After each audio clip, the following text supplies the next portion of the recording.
କାଇଁ ଆଜି କଣ ଜମା ଝୁକୁନାହିଁ ଏଇଠୁ କଣ ଥିଲା ପଳେଇବ। ଜୟ ଜଗନ୍ନାଥ ସୋନାଲି ମାଟି କେମିତି ଟେଷ୍ଟ ହେଇଛି? ଭଲ ଟେଷ୍ଟ ହେଇଛି। ଆଚ୍ଛା ତୋର କଣ ୟା ଭିତରୁ ଫେଭରାଇଟ୍ କୋଉଟା ଖାଉଛୁ? ହାଇ ଫ୍ରେଣ୍ଡ ଜୟ ଜଗନ୍ନାଥ ଶୁଭ ସକାଳ। ଆପଣମାନେ କେମିତି ଅଛି? ମୁଁ ବହୁତ ଭଲରେ ଅଛି। ଆଶା କରେ ଆପଣ ବି ମଧ୍ୟ ଭଲରେ ଥିବେ। ଆସନ୍ତୁ ଆଜିର ବ୍ଲଗ୍ଟି ଷ୍ଟାର୍ଟ କରିବା ଏବଂ ବ୍ଲଗ୍ଟି ଷ୍ଟାର୍ଟ କରିବା ପୂର୍ବରୁ ନିଶ୍ଚିତ ଭାବରେ ମୁଁ କହିବାକୁ ଚାହେଁ ଆପଣମାନେ ଖାସ୍ କରି ନୂଆ କରି ଯେଉଁମାନେ ଆମ ଚ୍ୟାନେଲ୍ ମାଧ୍ୟମରେ ଭିଡ଼ିଓଟି ଦେଖୁଛନ୍ତି ଖାସ୍ କରି ସବସ୍କ୍ରାଇବ୍ କରିଦେବେ, ପାଖରେ ଥିବା ବେଲ୍ ଆଇକନ୍ଟି ବଜାଇଦେବେ। ବର୍ତ୍ତମାନ ଚାଲନ୍ତୁ ଆଜିର ବ୍ଲଗ୍ଟି ଷ୍ଟାର୍ଟ କରିବା। ଆଜିର ବ୍ଲଗ୍ ପ୍ରଥମେ ଆମ ଝିଅଠୁ ଷ୍ଟାର୍ଟ କରିବା। ବ୍ଲଗ୍ ଭିଡ଼ିଓ ଆମ ଝିଅ କେମିତି ଆଜି ବ୍ଲଗ୍ ଭିଡ଼ିଓ ଷ୍ଟାର୍ଟ କରୁଛି ପ୍ରଥମେ ଚାଲନ୍ତୁ ସେଇଠୁ ହିଁ ଷ୍ଟାର୍ଟ କରିବା। ଆସନ୍ତୁ ଯିବା ବ୍ଲଗ୍ ଷ୍ଟାର୍ଟ କରିବା।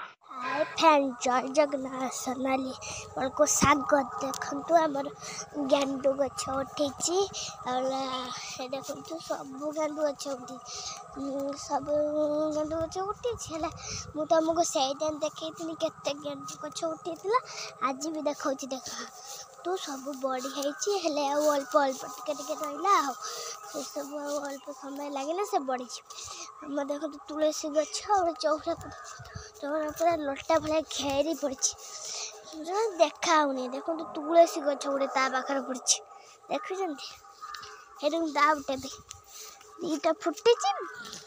ସେ କଦଳୀ ଗଛ ଅଛି, ଆଉ କଦଳୀ ଗଛଟାକୁ ଦେଖିଦଉନି, ଗୋଟେ ଦିଟା ଆଉ ଗୋଟେ ହେଇ ଗଳି ପଡ଼ିଛି, ମରିଯାଇଛି। ଗୋଟେ ଗାଡ଼ି ବି ସେଇ ବାଟ ତାଙ୍କର ଅଛି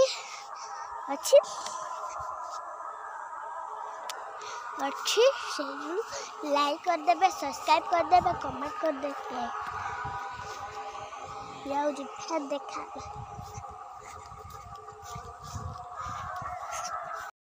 ଫାଇନାଲି ବର୍ତ୍ତମାନ ସକାଳୁ ସକାଳୁ ମୁଁ ଆସିଛି ଆମ ପୋଖରୀରେ ଜାଲ ପକେଇବା ପାଇଁ, ଆମ ବାଡ଼ି ପୋଖରୀରେ।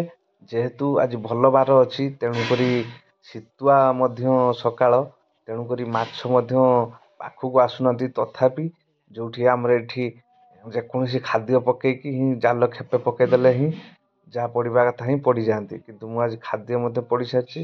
ବର୍ତ୍ତମାନ ମୁଁ ଖେପେ ପକେଇବି, ବେଶୀ ପକେଇବିନି, କାହିଁକିନା ମାଛ ହିଁ ଚାରିଆଡ଼େ ପଡ଼ିବେନି, କେବଳ ଏଇ ଜାଗାରେ ହିଁ ପଡ଼ୁଛି ବୋଲିକି ଖାଦ୍ୟ, ତେଣୁକରି ଏଇ ଜାଗାରେ ହିଁ କେବଳ ମାଛ ଆସିକି ରହୁଛନ୍ତି। ଦେଖିବା ମାଛ ପଡ଼ୁଛି କି ନାହିଁ, କାହିଁକିନା ମାଛ ବି ବହୁତ ଚାଲାକ ହେଇଗଲେଣି। ତେଣୁକରି ଆଉ କୁଆଡ଼େ ହିଁ ସେ ଯିବେନି, କେବଳ ଏଇଠି ଖାଦ୍ୟ ପଡ଼ୁଛି ବୋଲିକି ଆସିବେ। ଖାଦ୍ୟ ପଡ଼ିଲା ପରେ 5 ମିନିଟ୍ରେ ଖାଇଦେଇକି ପଳାଇବେ, କାହିଁକିନା ଲେଟ୍ ହେଲେ କୁଆଡ଼େ ଜାଲ ପଡ଼ିବ। ମାଛ ବି ବହୁତ ଚାଲାକ, ତେଣୁକରି ବର୍ତ୍ତମାନ ଦେଖନ୍ତୁ ମୁଁ ବର୍ତ୍ତମାନ ଜାଲ ଅଲରେଡ଼ି ପକେଇ ସାରିଛି। ଜାଲର କିଛି ମଧ୍ୟ ଆବାଜ ଆସୁନାହିଁ ମାଛ ଅଛି କି ନାହିଁ, କାହିଁକିନା ମାଛ ଥିଲେ ଜାଲ ନିଶ୍ଚିତ ଭାବରେ ଝୁଙ୍କିଥାନ୍ତେ, କିନ୍ତୁ ଜାଲ ଝୁଙ୍କୁନାହାନ୍ତି। ମୁଁ ଭାବୁଛି ବୋଧେ ମାଛ ମଧ୍ୟ ନାହାନ୍ତି ବୋଧେ, ଯାହା ଜଣାପଡ଼ୁଛି, କାହିଁକିନା ମାଛ ଟିକେ ବି ଦେଖନ୍ତୁ ମାନେ ଗୁଳିଆ ହଉନାହିଁ କି ମାଛ ନାହାନ୍ତି ବୋଧେ, କାହିଁକିନା ସକାଳୁ ସକାଳୁ ଶୀତ ପାଗରେ ହିଁ ମାଛ ଆସୁନାହାନ୍ତି। ଶେଷରେ ମଧ୍ୟ ମାଛ ମଧ୍ୟ ଦେଖନ୍ତୁ ପଡ଼ିନାହାନ୍ତି, ତେଣୁକରି ଗାଁକୁ ଯେଉଁ ମାଛ ବାଲା ଆସିନେ ରଖିଦେବା, କିନ୍ତୁ ନେକ୍ସଟ ଟାଇମ୍ରେ ଟ୍ରାଏ କରିବା। ଫାଇନାଲି ମୁଁ ଆଜି ବର୍ତ୍ତମାନ ଆମ ଘରେ ଆସି ପହଞ୍ଚି ଯାଇଛି। ଯେହେତୁ ଆଜି ଖାତା ପୂଜା ଥିଲା, ଆମର ଯେଉଁ ରାସନ ଆସୁଥିଲା ତାର ଆଜି ଖାତା ପୂଜା ଥିଲା, ଆଉ ମୁଁ ଯାଇଥିଲି। ତେଣୁକରି ଆମ ଝିଅ କହିଥିଲା ବାପା ଆଣିବା ପାଇଁ, ମୁଁ ପାର୍ସଲ ନେଇ ପଳେଇ ଆସିଲି। ଆଉ ସେଠି ମଧ୍ୟ ଖାଇଛି ଏବଂ ପାର୍ସଲ ମଧ୍ୟ ଆଣିଛି। ବର୍ତ୍ତମାନ ଝିଅର ଖାଇବା ଆମର ହେଉଛି ବିରିୟାନୀ।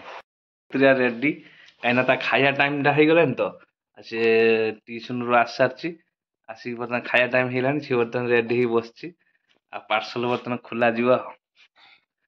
ମାଟି ବିରିୟାନୀ ଖାଇବ? କେତେ ଖୁସି? ଆଚ୍ଛା ଆଚ୍ଛା, ହଉ ଖାଇକି କହିବ କେମିତି ଟେଷ୍ଟ ହେଇଛି ହେଲା।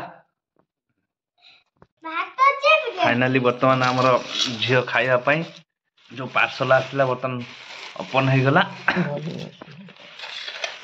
ସାର୍ଟ ତଳକୁ କର। ଆଉ ବର୍ତ୍ତମାନ ଆମ ଝିଅ ଖାଉଛି, କ'ଣ କ'ଣ ଦେଖିବା ସବୁ।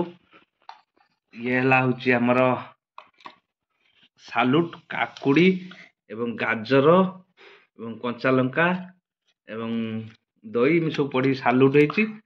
ଆଉ ଇଏ ଆମର ହେଇଛି ରାଇସ୍ ମିଲ୍ ହେଇଛି, ଆମର ପଡ଼ିଛି ସବୁ, ଆଉ ଘିଅରେ ହେଇଛି, ଆଉ ବାଦାମ ପଡିଛି ଏମିତି ସବୁ ଭେରାଇଟି ପଡିଛି ଆଉ ଯେମିତି ହୁଏ ଆଉ ଏଟା ଆମର ହଉଛି ଫୁଲକୋବି ଆଳୁ ଆମର ହଉଛି ତରକାରୀ ହେଇଛି ପୁରା ଫୁଲକୋବି ଆଳୁ ଏମିତି ପଡିକି ହେଇଛି ଆଉ ଇଏ ହଉଛି ଆମ ଝିଅ ବର୍ତ୍ତମାନ ଖାଇବାରେ ବ୍ୟସ୍ତ ଅଛନ୍ତି। ଝିଅ କେମିତି ଲାଗୁଛି? ଭଲ ଲାଗୁଛି। ଝିଅ କହୁଛି ଯେ ଭଲ ଲାଗୁଛି ବୋଲି ପାଖକୁ ନେଇଯା। ଆମ ଝିଅର ଫେଭରାଇଟ୍ ହେଲା ସାଲୁଟ ଯାହାଫଳରେ ସେ ସାଲୁଟ କରି ଇଣ୍ଟରେଷ୍ଟେଡ୍ ଥାଏ। ଉପରେ କଣ କେମିତି ଟେଷ୍ଟ ହେଇଛି ମାଟି କେମିତି ଟେଷ୍ଟ ହେଇଛି? ଭଲ ଟେଷ୍ଟ ହେଇଛି। ଆଚ୍ଛା ତୋର କଣ ୟା ଭିତରୁ ଫେଭରାଇଟ୍ କୋଉଟା ଖାଉଛୁ? ସାଲୁଟ ମାଟିର ଫେଭରାଇଟ୍ ସାଲୁଟ। ସାଲୁଟ ସବୁ ସରେଇ ଦେଇ ସାରିଲାଣି କିନ୍ତୁ ଦେଖିଲା ବେଳକୁ ଆମର ରାଇସ୍ ଅଛି ଆଉ ଇଏ ଅଛି ତରକାରୀ ଅଛି ଆଉ ସବୁ ସରେଇ ଦେଇଛି। ଖାଲି ସାଲୁଟକୁ ଚାଟି ପକଉଛି ଦହି ସାଲୁଟ।